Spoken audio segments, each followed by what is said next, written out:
de fevereiro de 2013. Começa a fase de grupos da Libertadores.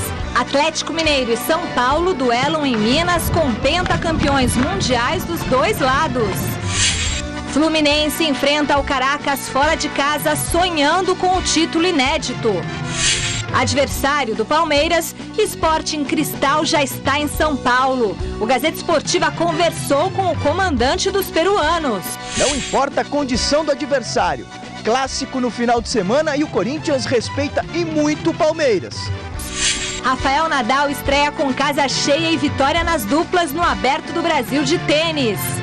E ainda, Brasil fecha acordo com Cuba para desenvolver esportes olímpicos. E campeões da Copa Africana de Nações são recebidos como heróis na Nigéria. O Gazeta Esportiva começa agora. Olá, boa noite. A fase de grupos da Copa Libertadores da América começa hoje para os brasileiros. O Gazeta Esportiva começa falando do jogaço entre São Paulo e Atlético Mineiro pelo Grupo 3. É a melhor defesa do tricolor paulista. Ficar esperta, viu? Porque, ao que tudo indica, o Diego Tardelli vai para o jogo entre os titulares do Galo. Sem Araújo, que está com uma inflamação na virilha, o técnico Cuca deve promover uma mudança para lá de especial no ataque do Atlético Mineiro para a partida de logo mais à noite contra o São Paulo. Diego Tardelli, recém-repatriado pelo Galo, poderá começar jogando ao lado de Jô e Bernard no comando ofensivo da equipe mineira. É que todo mundo já tem o mesmo jeito de pensar, né? Tanto o Ronaldinho como o Bernard, o Jô entende a jogada, já sabe praticamente o que um vai fazer. Então é só olhar, né, que o Ronaldo vai deixar eu na cara do gol, o Bernard, o Jô, então é questão de entrosamento. E o atacante mostrou estar bastante ansioso com a possibilidade de entrar no time titular em uma partida tão importante. Estou tentando ficar tranquilo, né? Estou tentando descansar bem, tentar não pensar tanto até na hora do jogo, porque eu sei que é difícil de dormir, vai passando vários filmes, você estando aqui dentro, fazendo gols, então vai passando aquele filminho, mas eu estou tentando me manter mais tranquilo agora. Do outro lado, São Paulo está prontinho para a estreia na Libertadores. Ontem, véspera do duelo, a nossa reportagem conversou com João Paulo de Jesus Lopes, vice-presidente de futebol do Tricolor. E nos lados do Morumbi, a escolha de um árbitro brasileiro para apitar a partida não agradou. Pois é, vamos então falar do São Paulo, que estreia na fase de grupos da Libertadores da América. Mas já estreou na Libertadores da América, né, João Paulo de Jesus Lopes? Porque jogar com o Bolívar já entrou na competição. Porque se não passa pelo Bolívar, não estaria no jogo daqui a pouco contra o Atlético. É verdade. A chamada pré-Libertadores, ela já tem todo o clima dessa importante competição. E nós pudemos sentir as dificuldades todas que serão enfrentadas aí pela frente, principalmente a altitude, que muito proximamente será por nós, teremos aí que conviver com ela novamente. Apito brasileiro do Marcelo Lima Henrique, preocupa, dá tranquilidade, tem pressão mineira, a gente sabe disso, mas o São Paulo também gosta de chorar um pouquinho de arbitragem, como é que vai ser isso, João Paulo? A gente sempre conceitualmente, Gurian, não é choro, é que a gente tem alguns conceitos e como a gente reclama antes, durante e depois. Repete sempre os mesmos conceitos. Então acaba parecendo que é choro. A nossa posição é sempre a mesma. A gente acha que na competição, na Libertadores, na Sul-Americana, nas competições da Conmebol, jogar com árbitros sul-americanos é muito melhor, muito mais tranquilo e até eles têm mostrado uma boa qualidade técnica. Sem nenhum desmerecimento aos árbitros brasileiros, muitos deles estão muito bem. Eu tenho certeza que a arbitragem contra o Atlético Mineiro será a melhor arbitragem possível, mas conceitualmente a gente sempre prefere o árbitro estrangeiro. Bom, boa estreia então nessa segunda fase da Libertadores da América, uma competição que o São Paulo adora disputar, já ganhou algumas vezes e entra de novo para ganhar ou só para voltar a embocadora da competição?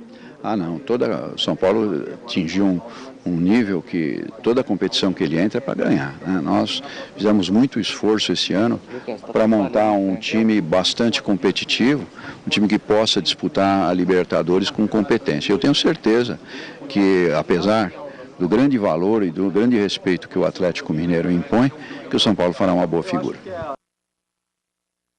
Grande noite para você que acompanha o Gazeta Esportiva, e essa é a expectativa de um grande jogo. O Atlético Mineiro, pela força que tem, defende uma invencibilidade de 22 partidas no Estádio Independência, quer dizer, é um estádio acanhado, um estádio pequeno e que virou uma espécie de caldeirão do Galo. Então, o Atlético Mineiro é muito forte atuando em seus domínios, sem falar que tem também um belo time do ponto de vista técnico. O São Paulo não fica muito atrás. É um duelo equilibrado, talvez pese favoravelmente ao Atlético Mineiro um entrosamento maior. O São Paulo ainda tenta achar a melhor formação desde a saída do Lucas, que é um jogador que está fazendo a diferença na Europa. Daqui a pouquinho a gente vai mostrar no Gazeta Esportiva até a partida do PSG, e ele brilhou na partida, fazendo uma assistência importante, jogando bem, puxando a velocidade. E o Ney Franco está tentando achar o jogador para fazer essa função. Já testou o Luiz, já testou o Canhete, agora vai testar o Douglas, que é um lateral de ofício, e vai jogar como atacante. Enfim, vai ser um jogo muito difícil para o São Paulo. Por jogar em casa, acredito que o favoritismo é do Atlético, o que não significa que o São Paulo não vai fazer bonito nessa Libertadores. Pela tradição, pela camisa, eu acredito numa boa campanha. Só não curto muito essa história de ficar cornetando a arbitragem antes do jogo. Isso não favorece em nada. Isso é uma mania que existe no futebol, de que tem que ter algum trabalho de bastidores, tipo de pressão, de questionar. Isso não facilita. O árbitro já começa a pressionar do jogo e a possibilidade de sair alguma coisa errada se torna maior, justamente por causa dessa pressão. Foi escolhido determinado árbitro, que ele possa fazer uma boa arbitragem e só. A gente parte do pressuposto que todos estão ali por competência e por condições de realizar um bom trabalho. Garrafa, boa noite. Boa noite, Celso, boa noite, Michele, boa noite você em casa acompanhando o Gazeta Esportiva. Eu entendo que é realmente um jogo para a gente começar definitivamente a temporada, né? O Atlético, depois de 12 anos, retorna à Copa Libertadores da América, jogando em casa. Eu lamento que essa briga boba entre Atlético Mineiro e Cruzeiro não leve esse jogo para o estádio do Mineirão, não é? O Atlético entende agora que a casa dele é o Independência e o Mineirão, que é um estádio, né, público, é um estádio do Cruzeiro. Bom, enfim, é um problema deles lá, mas não concordo, é jogo para o Mineirão, jogaço. O Atlético entra numa pequena desvantagem no seguinte aspecto, que só disputou 2 partidas nessa temporada, diferentemente do São Paulo, que acabou já disputando 6 jogos aí, de 5 a 6 jogos. Isso pode fazer diferença? Talvez, mas acho que há o equilíbrio pelo fato do Galo jogar em casa. Entendo até que para o São Paulo, Celso, o empate já pode ser considerado um bom resultado. Não vai ser fácil, não. O Galo montou uma equipe muito forte, apesar dos poucos jogos na temporada, aposta suas fichas na Libertadores, sabe que precisa começar vencendo nos seus domínios e por isso, se o São Paulo trouxer um empate, acho que já fica de bom tamanho. Tem o Tardelli estreando, né? Tem Ronaldinho, tem Bernardo, enfim, é um elenco muito bom. E o problema do São Paulo está exatamente em não arrumar um substituto para o Lucas, porque não há substituto para o Lucas, e sim arrumar um jogador que exerça a função que o Lucas exercia. É isso que o Ney Franco está tentando procurar dentro do elenco do São Paulo e não achou. Já testou com o Ganso, já testou, enfim, com vários jogadores, Canhete, todo mundo está dando oportunidade para todo mundo. E agora ele vem com essa ideia, aproveitando um pouco da velocidade do Douglas, não que ele tenha a mesma característica do Lucas, mas é um jogador de velocidade que dá esse ritmo, algo que não é, por exemplo, a característica do Ganso. O Ganso ainda não se encontrou no São Paulo. Então, acho que a aposta é válida do Ney Franco. Estou com o Celso nessa, mesmo voltando de férias, falam que eu e o Celso a gente discorda, mas não, está absolutamente coberto de razão. Não só o São Paulo, o Fluminense também reclamando de arbitragem, nem começou a Copa Libertadores da América. Já estão querendo arrumar desculpa? Vai, joga, busque o resultado e depois do jogo a gente conversa. Isso aí, ó, tá arriscado, é lá no passado essa história de ficar reclamando de arbitragem, jogando pressão. Para o São Paulo é tricampeão da Libertadores e, com todo respeito, não precisa desse tipo de artimanha para tentar levar vantagem. Um grande jogo. Se tivesse que apostar em alguém, daqui a pouco a gente fala, acho que é a enquete, né? É a enquete, posso falar? Pode. Vote na enquete que está no ar no site gazetesportiva.net. A pergunta é sobre esse jogaço que coloca frente a frente campeões mundiais. Qual será o resultado de Atlético Mineiro e São Paulo? Você acha que dá Galo, empate ou o tricolor paulista leva a melhor? Vai dar o tricolor paulista, porque eu gosto muito do senhor João Paulo de Jesus Lopes. Então, eu vou torcer para o São Paulo. Você em casa, acesse e vote o resultado no final do programa de hoje. Celso, o que vai dar? Eu, se fosse jogar na loteria, eu colocaria empate e Atlético, mas tem que fazer uma escolha, sei lá, eu tô achando que hoje dá Atlético. Eu gosto muito do Rogério, gosto muito, como disse a Michele, do Dr. João Paulo de Jesus, mas na análise dentro de campo, pela circunstância, eu entendo que o Galo vence hoje 2-1. Espero estar errado, a galera São Paulino que me desculpe, mas uma avaliação do ambiente criado, enfim, das dificuldades que o Ney Franco tem, eu entendo que o Galo é favorito e deve vencer. Espero, repito, estar errado. A Nigéria é o país mais populoso da África, com mais de 160 milhões de habitantes, a maioria não cristã. Logo, o carnaval não é popular no país, mas o futebol mudou esse cenário. O título da Copa Africana de Nações fez os nigerianos entrarem em festa, lembrando as folias daqui. Milhares de pessoas compareceram ontem ao Aeroporto Internacional de Abuja, na Nigéria, para recepcionar os campeões da Copa Africana de Nações. E a torcida foi ao delírio quando a taça surgiu no alto da escada. Afinal de contas, esse era o símbolo do fim de um jejum que já durava 19 anos. O último título continental dos nigerianos foi em 1994. Os festejos se estenderam por todo o dia e incluíram uma recepção no Palácio Presidencial, onde os jogadores foram recebidos pelo presidente Goodluck Jonathan. Depois de levantar a taça, o mandatário anunciou a concessão de prêmios em dinheiro para todos os atletas e integrantes da comissão técnica e prometeu também dar terras na capital do país para os heróis da conquista. Deixa eu olhar mais um pouquinho. Que é isso? A graça, tá né? exagerando, 8 anos hein? sem vir para o Brasil. Para, Michele. Eu acho que eu vou assisti-lo pessoalmente. Para com isso. Apoiar, né? Um grande tenista. Um acordo entre Brasil e Cuba está prestes a ser assinado. A documentação prevê um intercâmbio esportivo entre os dois países, com ênfase no desenvolvimento do futebol na ilha de Fidel Castro. O ministro dos Esportes, Aldo Rebelo, viajou com a delegação até Cuba e explicou o projeto. Vamos fazer a Cuba uma proposta de cooperação para o futebol, integrando uma cooperação técnica entre a Federação Cubana de Futebol e um grande clube de São Paulo. Já viajei com a autorização desse clube para apresentar a proposta de cooperação. O acordo visa o fortalecimento de vários esportes, com projetos para a construção de centros de treinamento e demonstra o compromisso do país com os Jogos Olímpicos de 2016 no Rio de Janeiro. Como país sede das Olimpíadas, como país anfitrião, nós temos que realizar uma Olimpíada bem organizada, mas temos que ter uma posição boa no quadro de medalhas. Temos um plano especial de preparação dos nossos atletas, com um grande investimento previsto de mais de 500 milhões de dólares, só para o plano medalhas, além do investimento em infraestrutura esportiva, em equipamento. Essa visita a Cuba também integra o nosso esforço de melhorar o nosso desempenho no quadro de medalhas. O ministro também comentou sobre os preparativos para a Copa do Mundo de 2014. Nós realizaremos uma Copa do Mundo de acordo com a melhor expectativa do mundo e do Brasil. O Brasil tem muito orgulho da Copa do Mundo. Para nós é uma grande honra realizar a Copa do Mundo. Mas o Brasil já fez coisas mais difíceis e mais importantes do que a Copa do Mundo. Hora de ver os destaques do Super Esporte desta quinta-feira. E aí, Michele, fala turma ligada no Gazeta Esportiva. Nessa quinta-feira o Super Esporte chega com os comentários sempre apimentados dele, Oscar Godoy, e a estreia dos brasileiros na fase de grupos na Copa Libertadores. O Fluminense encara o Caracas na Venezuela. Atlético e São Paulo jogam em Minas. Vamos também falar dos jogos da Champions League. Brasil Open, o Palmeiras de olho no confronto com o Sporting Cristal. Tudo isso e muito mais amanhã, meio-dia, com Super Esporte.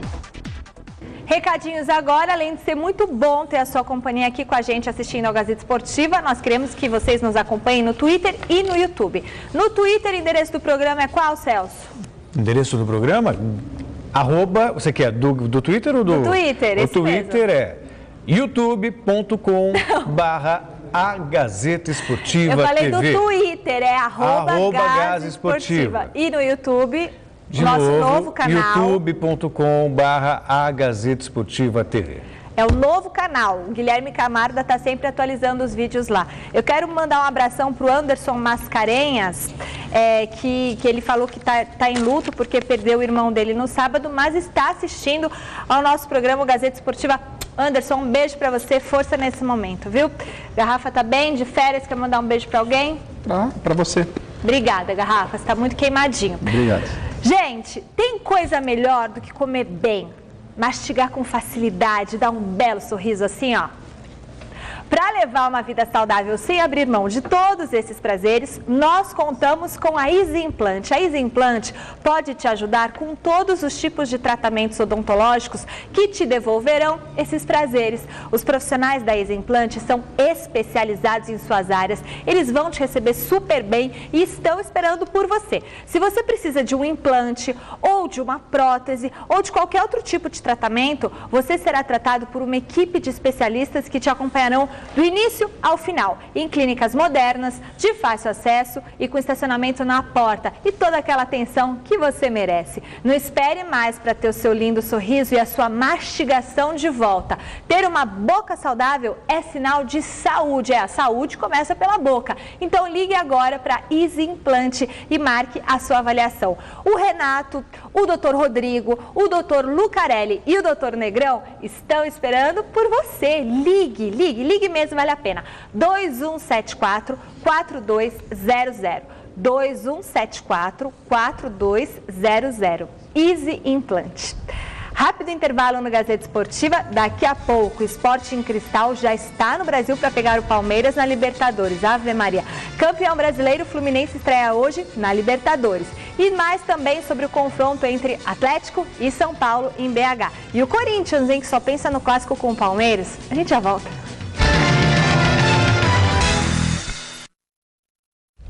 Essa renúncia do Papa pegou todo mundo de surpresa, né, Garrafa? Celso ficou abalado. Bom, Campeonato Paulista, uma partida fecha hoje a 7ª rodada da competição. O 15 de Piracicaba recebe o Linense no Barão de Serra Negra às 7h30 da noite. Caso o time de Lins vença a partida, assume a liderança do estadual com os mesmos 15 pontos da Ponte Preta, mas passando a macaca no saldo de gols. Com a estreia na Libertadores marcada só para a semana que vem, o Corinthians tem a semana inteirinha para se armar para o derby de domingo. Apesar da fase do rival Palmeiras não ser das melhores, no timão ninguém quer saber disso e todos pregam respeito ao adversário, já que dentro de campo a batalha pode ser decidida por qualquer um dos lados. Felipe Esboril mostra como foram os trabalhos de hoje no Corinthians. Desde que foi campeão do mundo, o Corinthians passa uma imagem de clube perfeito, sem defeitos e com uma estrutura invejável. Por isso, vários jogadores preferem realizar o tratamento por aqui, como Rômulo e Maldonado, mas esses não possuem nenhum vínculo com o Corinthians. A exemplo dos demais, todos que têm vínculo com o Corinthians foram para campo na manhã desta quarta-feira. Depois do Carnaval, os jogadores já começaram a preparação para a guerra do final de semana contra um arquirrival. E com toda a confusão do Palmeiras, nem dá para saber como o time deles vai estar escalado. Não sei, até pela característica do treinador deles, né, que no Paulista do ano passado veio com uma formação bem diferente também da Ponte Preta, acabou nos surpreendendo, né, onde nós somos desclassificados. Não por não conhecer os jogadores do Palmeiras, mas por conhecer as características do treinador, que certeza vai fazer algumas mudanças para enfrentar a nossa equipe. Não importa muito qual será o adversário, todos são tratados da mesma forma aqui no Corinthians. Mojimirim, Chelsea e até mesmo o clássico do final de semana contra o Palmeiras, que não anda muito bem das pernas. Já passamos por momentos assim também, então é importante você respeitar os profissionais que estão do outro lado, e desde o ano passado nós já tínhamos esse discurso, né? E continuamos com o mesmo discurso esse ano, independentemente do jogo de domingo ou não. Um respeito que deve existir porque o clássico é diferente, um jogo mais aberto e com chances para ambas as equipes. É mais do que uma equipe do interior que você de repente joga dentro do Pacaembu, que ela vem com a proposta só de defender, você tem que ter a iniciativa do jogo os 90 minutos, né? Clássico é bom. Gilson Kleina que se prepare. Aqui no Corinthians, o respeito é grande, é verdade, mas a artilharia promete ser pesada. Desconhecendo o Tite, acredito que ele vai com força máxima. O Corinthians tem uma semana atípica, né? Partindo de hoje até a próxima quarta-feira, porque ele não treinou, não jogou, melhor dizendo, não joga nesse meio de semana, mas tem clássico final de semana com o Palmeiras e na quarta-feira joga em Oruro, contra o San José, lá na Bolívia, né? Então, tenho certeza que na próxima semana, quando começarem aí a divulgar a viagem do Corinthians, ela vai ser uma viagem mais longa do que foi para o Japão, porque chegar em Oruro não é fácil. E o Corinthians, Celso, nesse início de temporada, Corinthians perdendo, empatando, tudo é festa no Corinthians, 30 mil torcedores. Agora, conhecendo bem o Corinthians que não durma no barulho do Mundial, toma um cacete do Palmeiras, que é normal, o Corinthians está melhor, tem melhor elenco, mas é clássico.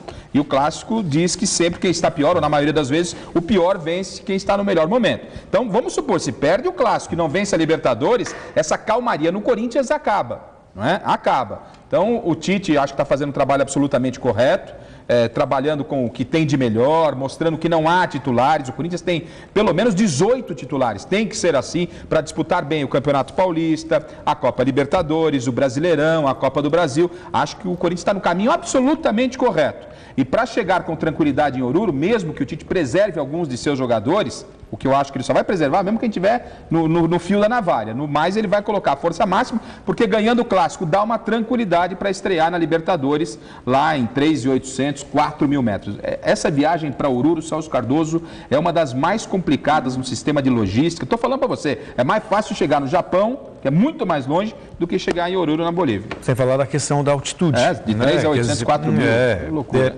Curioso, eu nunca estive na Bolívia, Garrafa, mas eu estive no Chile e nos lugares mais altos, que tem metade da altitude, por exemplo, que tem Oruro, que tem La Paz, você já sente uma dificuldade para respirar. Esse negócio de altitude, isso é uma variável. Tem gente que sente, tem gente que não sente o efeito. Há um cansaço natural. Para quem nunca foi à altitude, só para tentar exemplificar qual é a sensação, então vamos supor, você é normal, mora num edifício, sua casa tem 2 lances de escada. Suba 2 lances de escada. Você subiu, sentiu aquele cansaço. Agora suba 4 lances de escada, que vão representar os 2 lances. Você fica cansado porque você vai subir do 4. Então, o mínimo esforço te dá um cansaço maior. Eu, por exemplo, às vezes que estive em La Paz e em Cochabamba, eu tranquilamente só tive uma ligeira dor de cabeça. O nosso colega jornalista André Henning, aquele lá só melhorou quando pôs de volta no avião. Ele pirou o cabeção. Eu fui lá, jantei bem pra caramba, tal, não tive problema, mas tem gente que tem. Então, vamos saber como é que o Corinthians vai se comportar, então, né? Tem a questão da altitude também, e aí fica a pergunta, será que o Tite realmente vai escalar a força máxima contra o Palmeiras? Porque ele tem um jogo importante na quarta-feira, tem viagem, tem desgaste, e queira ou não, um clássico também é desgastante. Não só na questão física, porque o jogo se torna mais aberto, tem aquele desejo natural de vencer. Não é que quando você joga contra o Mojimirim ou contra o Oeste esse desejo não exista, mas contra o Palmeiras a motivação é maior, é o maior rival da história. Então tem um desgaste psicológico também, até mesmo numa eventual derrota que é considerada normal. Ou seja, você ir para Oruro, estrear na Libertadores, com uma vitória em cima do Palmeiras é uma coisa. Você ir a Oruro, estrear na Libertadores, depois de uma derrota, é completamente diferente. Então, eu não sei o que o Tite vai fazer, eu desconfio que ele mescla o time. E aí vem aquela história que você colocou. O Garrafa falou em 18 titulares. E ele não falou nenhum absurdo. Vamos imaginar os 11 que estão jogando agora, né? E aí você tem ainda no banco de reservas Douglas, que tem status de titular. Você tem o Renato Augusto, que tem condições e qualidades de ser titular. Você tem o Alexandre Pato, discutível, dispensa maiores comentários. Romarinho. Foi titular o ano passado, maior parte. Guilherme, que é o futuro, que é o substituto do Paulinho quando ele for para a Europa. E tem status de titular. Você tem o Edenilson, que jogou como titular por tanto tempo na lateral direita. Que faz também a função de meio campo. E aí você tem o Chicão, que não está jogando porque está contundido, mas é titular. Quer dizer, aí você soma que são 3, 6, 7 com 11, 18 titulares. Quer dizer, então sorte do Tite, tem um grupo tão qualificado e por isso, que pode Celso, escalar quem ele quiser. O que vai escalar o Corinthians é a parte do departamento médico. Fisioterapeutas, médicos, vão passar para o Tite. Esses aqui você pode colocar no domingo e você vai aproveitá-los bem na quarta-feira, salvo algum problema de última hora. Acho que vai ser por aí. No mais, o Tite vai colocar o que ele tem de melhor, então porque você não pode imagina, se ele colocar aqui 6 desses que eu citei, são só mais 5 e você já tem um time muito forte para disputar a partida com o Palmeiras. Copa Libertadores, o Fluminense é um dos brasileiros que estreia hoje na competição. Para o duelo com o Caracas fora de casa, o técnico Abel Braga deve colocar o campeão brasileiro para jogar em uma formação mais defensiva. Acompanhe. O Fluminense embarcou ontem à tarde para a Venezuela, local da partida de logo mais à noite contra o Caracas. E o professor Abel Braga terá problemas para escalar a equipe para o jogão de hoje. Sem poder contar com o Felipe, que aprimora a parte física no Rio e sequer foi relacionado para o duelo, o treinador do Flusão deve promover a entrada de Edinho no meio-campo e assim colocar em prática uma formação com 3 volantes para a estreia na Libertadores. Essa última semana, a nível de planejamento, foi muito ruim. Sem treinar com os jogadores que estavam na seleção, sem treinar hoje, mas a equipe como um todo, sim, está na minha cabeça definida, está preparada. Agora, você para começar uma partida dessa, poderíamos ter um tipo de planejamento melhor. Para o atacante Fred, o jogo em território venezuelano será difícil, mas o tricolor, atual campeão brasileiro, tem totais chances de sair com resultado positivo. Nós vamos entrar bem focado. Lógico que a gente está bem consciente aí das dificuldades que nós vamos encontrar lá, mas com todo o respeito à equipe deles, nós vamos procurar impor o nosso ritmo lá e trazer um bom resultado. Pela maneira que nós saímos da competição no ano passado, isso, particularmente falando de mim, ficou meio entalado. Então a gente não merecia, mas futebol é assim, às vezes nem sempre o melhor é campeão. E esse ano a gente está vindo com tudo. Brigar para ser campeão, a cada jogo vamos dar o nosso máximo, porque falta esse título aí para o Fluminense e nós estamos muito focados, muito concentrados. É só a gente transformar isso em bom futebol dentro do campo que as coisas vão fluir. Garrafa, não sei, você tive a oportunidade de falar aqui no Gazeta Esportiva ontem mesmo, que para mim os favoritos para a conquista da Libertadores são Corinthians, pela ordem, Corinthians, Fluminense, São Paulo e aí depois eu coloco no mesmo nível Grêmio, Boca Juniors e Atlético Mineiro. Palmeiras não? Palmeiras não. Palmeiras acho muito difícil. O Klein até comentou hoje que Palmeiras pode ser a Burkina Faso da Libertadores América, mas... Sabe, é um torneio de mata-mata. Tá Pode rindo do Palmeiras, até... hein? Tá rindo do Palmeiras. Não, muito pelo contrário, é uma análise fria. O e Palmeiras, calculista. Óbvio, se você comparar o elenco que tem o Palmeiras e comparar o elenco que tem o Corinthians, o São Paulo e o Fluminense... Burkina Faso? Teoricamente, então. Quem diria que Burkina Faso poderia chegar a uma final de Copa da África? Agora, seria a exceção. Não dá para você friamente apostar o Palmeiras entre os favoritos, por mais que você tenha carinho pelo Palmeiras. Mas Palmeiras não está em pauta agora, não vão tumultuar. É o Fluminense. E o Fluminense tem uma estreia tranquila contra o Caracas. Imagino que mesmo jogando fora de casa, é o favorito. E repito aqui, para mim é um dos grandes favoritos para a conquista da Libertadores, para mim o segundo principal. Olha, Celso, o Fluminense chegou na Venezuela também metendo pressão em cima da arbitragem, com coisa que eu não concordo, e especificamente ao gramado, onde vai acontecer essa partida. O gramado, sim, realmente é um lixo, mas eu não entendo porque o Fluminense está reclamando, porque o gramado em que ele treina lá nas Laranjeiras é igualzinho ao que ele vai jogar. Não é? Mas é igualzinho. O Fluminense ainda não tem um CT de qualidade, os jogadores estão fazendo por merecer, são os atuais campeões do Brasil, não é verdade? É claro que eles vão defender, jogar num campo bom, mas primeiro cuida da casa deles. O Fluminense treina num estádio que não tem a mínima condição. Quem está dizendo é o Garrafa. O próprio Muricy Ramalho, quando técnico do Fluminense, dizia que as condições lá eram precárias. A própria administração do Fluminense sabe disso e está tomando providências. Isso colocado, ponto. Agora a Sul-Americana tinha que dar uma observada, porque realmente é um pasto onde o Fluminense vai jogar. Então, só para separar as coisas. E essa história de ficar brigando com a arbitragem é bobagem. Sobre os favoritos, eu dizia até antes das férias, minha participação aqui, eu coloco os brasileiros, né? Tiro o Palmeiras dessa relação dos brasileiros. Não que o Palmeiras não possa ser campeão, claro que pode. Mas tiro o Palmeiras fora dos brasileiros e coloco o Boca do Celso, né?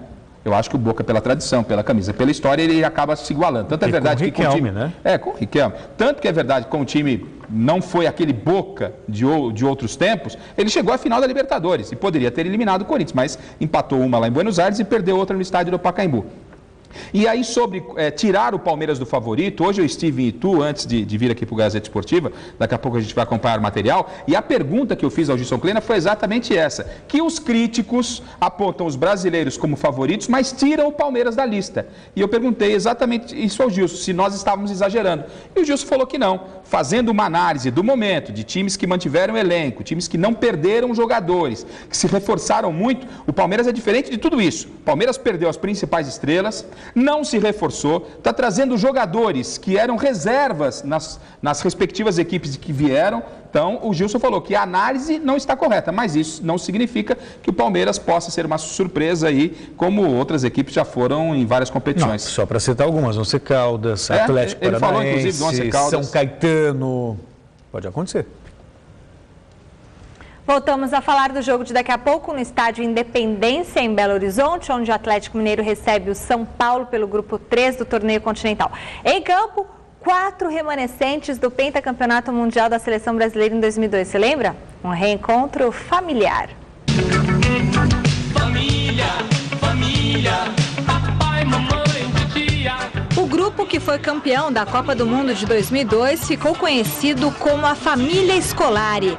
Hoje não é Natal, Páscoa nem outro feriado qualquer, mas depois de 11 anos do triunfo em solo oriental, 4 pertencentes daquela geração vão se encontrar no duelo de logo mais entre Atlético Mineiro e São Paulo pela fase de grupos da Libertadores. Família, família, família, família. No gol do tricolor do Morumbi, o ídolo são paulino Rogério Ceni não jogou nenhuma partida do Mundial de 2002. Porém, foi muito importante no incentivo e nos treinamentos com Marcos. Há pouco mais de um mês no time paulista, o xerifão Lúcio foi o sinônimo de seriedade daquela geração. São mais de 100 jogos com a camisa amarelinha. E ao lado de Roque Júnior e Edmilson, formaram um trio intransponível durante as partidas do Mundial. Pelo lado do Galo, Ronaldinho Gaúcho e Gilberto Silva também levantaram a Taça FIFA há 11 anos. O volante, inclusive, foi convocado naquela oportunidade quando vestia as cores do time mineiro e só ganhou a vaga de titular depois do corte de Emerson, contundido nos treinos de preparação para o Mundial quando foi brincar de goleiro. Carregador de piano daquele time de craques, o camisa 8 participou de todos os 6 jogos da Copa sem ser substituído nenhuma vez. Dos pentacampeões que estarão hoje em campo, certamente Ronaldinho Gaúcho é o que mais conquistou fama. Autor de 2 gols na competição, um de pênalti contra a China e outro antológico diante da Inglaterra, o craque atuou em grande estilo por muito tempo na Europa, até voltar ao Brasil em 2011 para defender o Flamengo. No ano passado, ele aterrissou em Minas Gerais e fez um baita campeonato nacional pelo Atlético Mineiro. E deixa a vida me levar. Deixa a vida me levar. O hino daquele time de 2002 dizia, na voz de Zeca Pagodinho, deixa a vida me levar. Os caminhos percorridos pelos 4 familiares que se encontram logo mais no Independência foram diferentes. Mas pode ter certeza de que o papai Felipão não vai tirar os olhos dos filhinhos no jogo de hoje. Tudo que preciso, como que tenho vivo, de mansinho largo eu. Se a coisa... É o que eu digo, Celso, é um jogo para esquecer que acabou o carnaval, né? Porque o pessoal fica meio triste na quarta-feira de cinzas, principalmente o pessoal aqui de São Paulo, porque em Salvador, Rio de Janeiro, o carnaval ainda continua, mas a gente fica meio assim, acabou o carnaval, tal, que nada, acabou o carnaval, mas tem um belíssimo jogo hoje, né? Para acompanhar, porque são, como foi destacado na reportagem, são jogadores importantes, jogadores que são realmente atração dentro de campo, né? Olha só quem vai estar em campo, Ronaldinho Gaúcho, Luiz Fabiano, Rogério Ceni, Tardelli, Jadson, enfim, só para citar alguns, Lúcio, olha, é jogo de alto nível, é isso que a gente espera um jogo de muitos gols e só lamento que um jogo desse, uma atração dessa, não seja no novo estádio do Mineirão, né? É um problema, repito, lá do Cruzeiro, do Atlético, eu acho uma grande bobagem. O Atlético, não, o Cruzeiro fica com o Mineirão. Para com isso, pô. Desde que eu conheço futebol, ou jogo o Cruzeiro no Mineirão, o Atlético no Mineirão. Não, tem lá como uma outra opção o Estádio Independência. Mas é lamentável que esse jogo aconteça no Estádio Independência. Mas de repente o Atlético consegue fazer daquilo um caldeirão. Tem dado certo. Repito aqui, o Atlético tem uma vencibilidade de 22 partidas jogando no Independência. Parto do princípio, o time grande não precisa de caldeirão. Isso é bobagem. Eu acho que tem uma importância, assim, até psicológica, garrafa. Acho que é outro clima. Você Mineirão lotado, a torcida do Galo. Que é isso? A coisa mais linda que tem no mundo. Já fiz jogo lá, final de Campeonato Brasileiro, Corinthians e Atlético. É realmente um clima independentemente de não estar tão perto, mas a força da torcida do Galo é muito grande. Aí fica lá no Independência, fizeram aquele estádio lá, parece que resolveram, mas tinha mais de 50 pontos cegos no estádio. O cara pagava o ingresso, depois eles começaram a cobrar meio ingresso. Por que meio ingresso? Porque eu não pago meio ingresso, não sou estudante, não sou idoso. Não, mas é que só vai ver metade do campo. Você acredita na história dessa? É complicado. Depois os caras falam de português, é brincadeira. Ainda assim, o campo tem sido importante para o Atlético Mineiro. Tem um fator campo e você não pode desconsiderar numa Libertadores da América. Sobre os campeões mundiais, tudo bem que já faz tempo, né? 10 anos. 10 anos se passaram, o Gilberto Silva hoje está no banco de reservas, o Ronaldinho ainda tem vida na seleção brasileira, foi lembrado pelo Filipão, Rogério está à beira de uma aposentadoria e o Lúcio está bancando o xerife lá na zaga do São Paulo, está sendo um jogador importante. Ainda assim, por mais que tenha passado 10 anos, ainda vale o ingresso, ainda vale a pena ver esses jogadores. Além de outros jogadores que não estavam naquela Copa do Mundo, mas são jogadores de seleção. Olha, realmente é imperdível hoje, né? Copa do Mundo de 78. Bom, eu nem era nascida. Vocês dois já tinham uns 27, 28 tinha 11 anos. anos. 78 tinha 11 aninhos. O que isso tem a ver com o duelo entre Sporting Cristal e Palmeiras amanhã pela Libertadores? Vocês sabem? O ponta direita daquele time dizem que hoje entregou o jogo. Não é mais uma história mais ou menos assim? Exatamente. O ponta direita daquele time, não sei se vocês lembram, dizem até hoje que ele entregou o jogo para a Argentina dos céus. É o técnico do adversário do Verdão. O ponta direita, ele não é o técnico? Ele é o técnico, mas não foi ele que foi acusado de entregar o jogo. Ele fazia parte de um grupo de jogadores acusados de ter entregado o jogo. Exatamente. Mas ele era o ponta direita, não era? Eu vou comentar sobre isso depois. Deixa ele falar para o Guri a história e aí a gente repercute. O polêmico Mundial e o confronto com o time paulista foram os assuntos da conversa dele com o Luiz Henrique Gurian.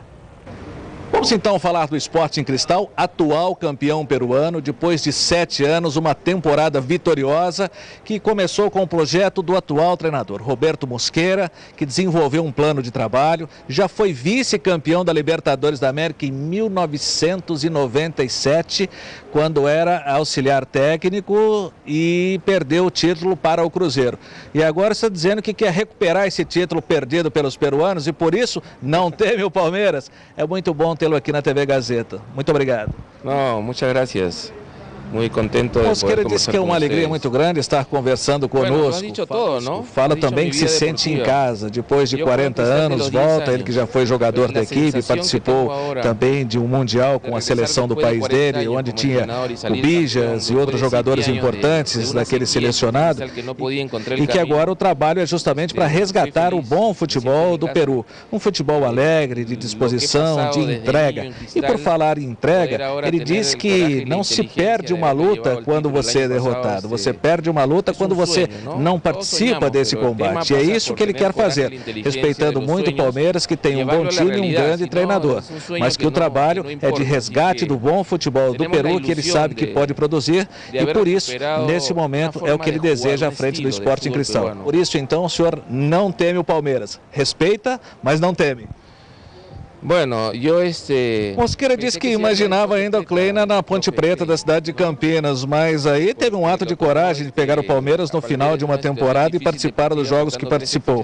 E aí veio acompanhando esse time que tem bons jogadores, como Henrique, Maurício Ramos, Márcio Araújo, o Patrick Vieira, que ele imaginou que fosse francês, mas não, é um jogador bem mais jovem do que isso. Sabe que o Barcos foi para o time do Grêmio e que existe um trabalho de reconstrução nesse adversário. Por isso também há de se ter informações e trabalhar com muita consistência diante desse adversário. Com relação à seleção do Peru em 78, o senhor participou daquele jogo diante da Argentina, onde muito se falou que o seu goleiro estava debaixo de um suborno? Não existiu nada malo. Foi uma coincidência de um partido tremendo que jogou a Argentina com Mas acho isso impossível. E olha que tínhamos uma seleção que não era tão boa quanto foi na primeira etapa, onde tínhamos Cubijas, Velázquez, Cueto também, outro bom volante, e Quiroga fazer o que todo mundo diz. Não acredito nessa possibilidade. Entendo que isso tenha sido mais uma fatalidade do esporte. Y han pasado los años y nosotros nos hemos juntado alrededor de ese resultado con el dolor que significa a nosotros los jugadores y no hemos encontrado una explicación que no sea deportiva. Só para explicar, lembrar você, ou você que não tenha nascido ainda, o que aconteceu em 78. A fase semifinal era disputada por 4 seleções, 2 grupos de 4. Então, no grupo tinha Brasil, Polônia, Peru e Argentina. O Brasil havia ganho da Polônia por 3-1. A Argentina ganhou da mesma Polônia por 2-0. Aí houve aquele duelo de Rosário, 0-0 Brasil e Argentina. E os jogos não aconteciam ao mesmo tempo. Então, o Brasil tinha vencido a Polônia por 2 gols de diferença um pouco antes e a Argentina cruzaria com o Peru. E logo na estreia da fase, o Brasil havia vencido o Peru por 3-0. Portanto, a Argentina só se classificaria se vencesse os peruanos por pelo menos 4 gols de diferença. Resultado daquele jogo, Argentina 6, Peru 0. E aí a maneira como o Peru foi derrotado levantou suspeitas sobre um eventual suborno da seleção peruana. Nunca nada foi comprovado, apenas especulação de uma vitória de 6-0 e a maneira como aconteceu que levantou suspeitas. Mas até foi a maior vergonha, a Argentina estava num processo, né, de ditadura muito forte, a Argentina precisava vencer a Copa do Mundo, precisava mais do que tudo vencer aquela Copa do Mundo, e aí o que causou estranheza foi no dia em que a Argentina enfrentou o Peru e o Brasil enfrentou a Polônia, os 2 jogos deveriam acontecer no mesmo horário. Não, o Brasil jogou antes, caiu o Brasil jogando antes, a Argentina saberia o que ela precisaria fazer para chegar à decisão da Copa e eliminar o Brasil. Então o Brasil foi lá, ganhou da Polônia e depois a Argentina, que tinha como adversário o goleiro peruano, um argentino naturalizado, né? O Quiroga é argentino, natural da Argentina, mas se naturalizou peruano e aí aquilo que todo mundo aconteceu. A Argentina chegou à final, né? Eliminou o Brasil nos bastidores, foi a maior vergonha. Conversei com o Kempes, inclusive, trouxemos essa matéria aqui na TV Gazeta na Copa América. O Kempes também disse que não sabe de nada, a gente não pode provar. Mas o Quiroga, só para você que está em casa, o Quiroga era argentino, né? Naturalizado peruano. A Argentina jogou mais tarde, já sabendo o resultado do Brasil. Aí ficou facinho, né? Aí a Argentina passou. É bem assim que eles gostam de ganhar da gente. O Palmeiras se refugiou em Itu para dar tranquilidade ao elenco antes do início da disputa da Libertadores. Osmar Garrafa, olha, ele mostra como foram os trabalhos na véspera do feriado, na véspera do duelo, aliás, com o Sporting Cristal. Amanhã o Palmeiras estreia na Copa Libertadores da América, jogando no estádio do Pacaembu contra o Sporting Cristal do Peru. E o técnico Gilson Kleina veio encerrar a preparação para a estreia nesta competição importante das Américas aqui na cidade de Itu, no interior de São Paulo. Antes do treinamento de hoje, o técnico palmeirense concedeu uma entrevista coletiva. Além de falar da estreia do Verdão na Copa Libertadores da América, teve que comentar também sobre a saída do atacante Barcos, que deixou o Palmeiras para jogar no Grêmio de Futebol porto-alegrense. Você perde um grande jogador, perde um ídolo, perde o capitão, mas olhando o lado da razão, você tem que entender como é que funciona, né? Tudo você tem que fazer uma análise preservando a entidade, né? Então foi o que foi realizado. Foi muito transparente, toda a proposta que chegasse tinha que passar pelo procurador, pelo empresário do Barcos, né? E foi o que foi feito. Então não tem muito o que a gente falar. Claro, lamenta pelo quem que não ia lamentar, né? Um jogador do quilate do Barcos. Por enquanto a gente ainda não supriu, né? Mas vai suprir. Vai suprir, claro que a gente correu contra o tempo, não teve como se colocar na fase da primeira fase, inscrever os jogadores, mas vai chegar, tenho certeza disso. Nós tínhamos uma situação e uma semana depois que a pouco mudou, e já mudou o sistema de jogo, já mudou a forma de jogar, pelas características que você não tem mais. Então, hoje nós estamos pensando de uma maneira, mas com muita confiança, né? Eu acredito muito naquilo que a gente está passando, naquilo que eles estão realizando, e essa execução, se usar a química, e mais uma vez a gente pede o apoio do torcedor, e aí faz muita diferença, né? Que a gente possa fazer desses ingredientes aí a melhor receita.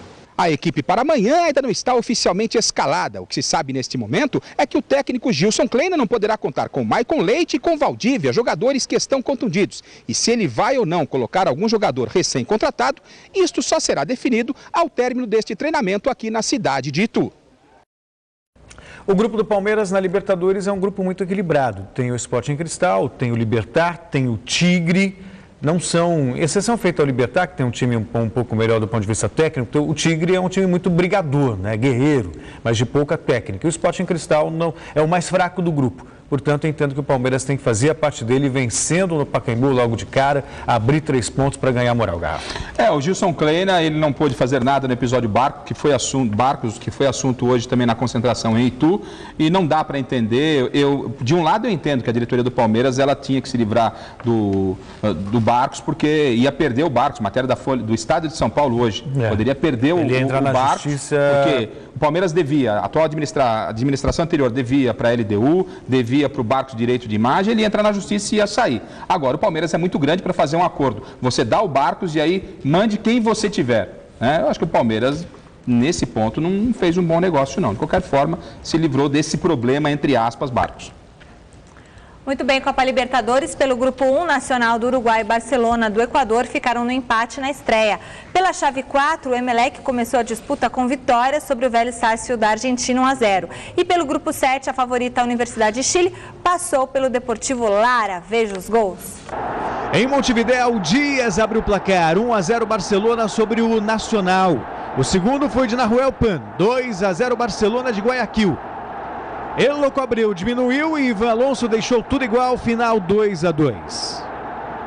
Se acompanha agora a Universidade de Chile e Deportivo Lara. Sebastião Bija fez 1-0 e o próprio Bija definiu o placar. Universidade de Chile 2, Deportivo Lara 0. Nacional, como você viu, está perdendo em casa de 2-0 para o Barcelona de Guayaquil. Aí o Loco Abreu e o Recoba, lembra dele? Mudaram o jogo. Aliás, o que está jogando esse Recoba é brincadeira. 2 cruzamentos do Recoba e um gol do Loco. E do Loco Abreu. Então, você vê um veterano, 2 veteranos, e que salvaram o Nacional na Libertadores. O senhor quer dizer que panela velha que faz comida boa? Na maioria das vezes. Na imensa maioria das vezes. Canta, Celso. Não faz parte do meu repertório. Você é cantor, gente. Segue o jogo. Santos, o Peixe será julgado na próxima segunda-feira pela chuva de moedas da torcida sobre o ex-santista Paulo Henrique Ganso. A pena pode ser uma multa somada até 10 jogos atuando longe da Vila. No futebol, diferente do período em que defendeu o Palmeiras, onde era titular absoluto, o volante Marcos Assunção vai ter que brigar para ser titular lá no Peixe. Se dentro de campo ele não será indispensável, fora das 4 linhas o jogador assumiu uma função importante, a de paizão dos jogadores mais novos. Marcos Assunção e Vitor Andrade, o veterano e o calouro. Ou não seria o contrário? O experiente volante ajuda o novato que ainda emperra no meio do caminho. Mas a relação de Marcos Assunção com os mais novos não fica apenas na orientação. Ainda se recuperando de um problema no joelho, o especialista em faltas disputa um lugar ao sol com René Júnior e Arouca. Mesmo assim, garante que isso não atrapalha o ambiente fora de campo. Meu negócio é trabalhar, meu negócio é, se eu vou ser titular ou não, isso aí é uma questão do treinador, do esquema do jogo. Mas você pode ter certeza de que todos os dias, nos treinamentos, nos jogos, se entrar titular ou se entrar no decorrer da partida, você vai ver muito motivado e sempre buscando o melhor para a equipe. Eu jamais vou fazer corpo mole em qualquer tipo de situação. A reestreia pelo Santos, marcada pela derrota de 3-1 diante do aplicado paulista, não desanimou o jogador, que projeta uma ótima parceria com o Neymar. Chegou uma hora no jogo que a perna começa a inchar, principalmente o campo do jeito que estava, a minha volta depois de tanto tempo, com a minha lesão no joelho, então chega uma hora que a perna não aguenta, chega uma hora que tem que trocar, e ele treina, eu falo para ele bate muito bem na bola, é bom ter esse segundo jogador para bater essas bolas também, e com a qualidade que ele tem. Do meio campo para o ataque, uma peça importante não apareceu para as atividades da manhã. Exames realizados ontem diagnosticaram um edema na coxa esquerda de Miralles. O atacante não participou do treino de hoje no CT Rei Pelé e segue como dúvida para a partida contra a Ponte Preta em Campinas. Com este desfalque, o homem de área a ser eleito por Muricy deve ser André. O problema é que o centroavante não vem agradando. Não marca 13 jogos desde outubro do ano passado, contra o Botafogo pelo Campeonato Brasileiro. Neste domingo, contra a Ponte Preta, em jogo que vale a liderança do Paulista, André pode ter a chance de reconquistar a confiança da torcida santista. E Marcos Assunção, quem sabe, voltar a balançar as redes com suas cobranças de falta. UEFA Champions League, 2 jogos acontecem neste momento pelas oitavas de final da competição. O Real Madrid recebe o Manchester United e a partida está empatada, né, Celso? 1-1. E na Ucrânia, o Shakhtar Donetsk enfrenta o Borussia Dortmund e o placar também está em 1-1.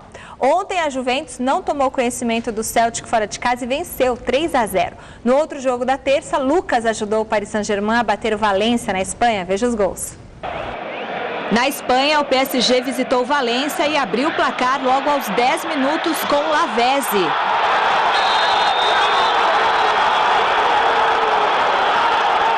Já perto do final do primeiro tempo, o brasileiro Lucas fez boa jogada pela direita e cruzou para Pastore pegar de primeira e ampliar. 2-0.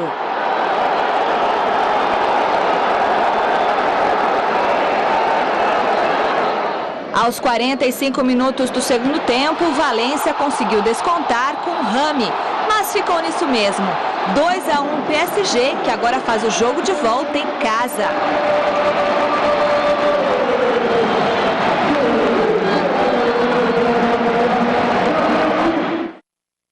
Resultado final da nossa enquete do site gazetesportiva.net. Qual será o resultado de Atlético Mineiro e São Paulo? E deu que vai dar Atlético Mineiro 58% dos votos. Gazeta Esportiva termina aqui. Mais notícias de esportes você vê a seguir no Jornal da Gazeta com o Celso e no Super Esporte amanhã ao meio-dia. E com a gente aqui às 6 da tarde, tá? Tchau. Até daqui a pouquinho então. Até já. Tchau, tchau. Até amanhã.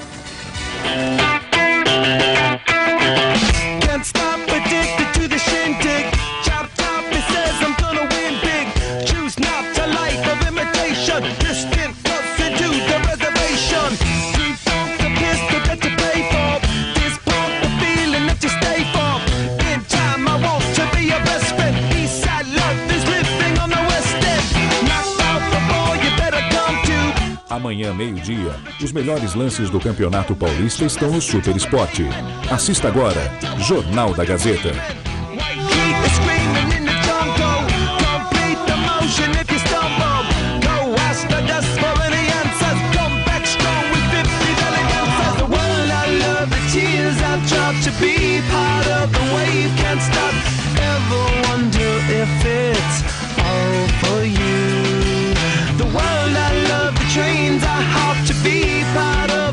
Gazeta Esportiva. Oferecimento gazetaesportiva.net. Tudo o que acontece no mundo dos esportes você encontra aqui.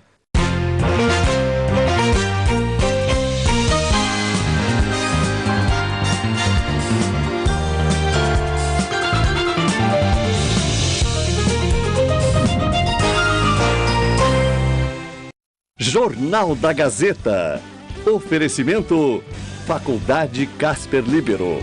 Formando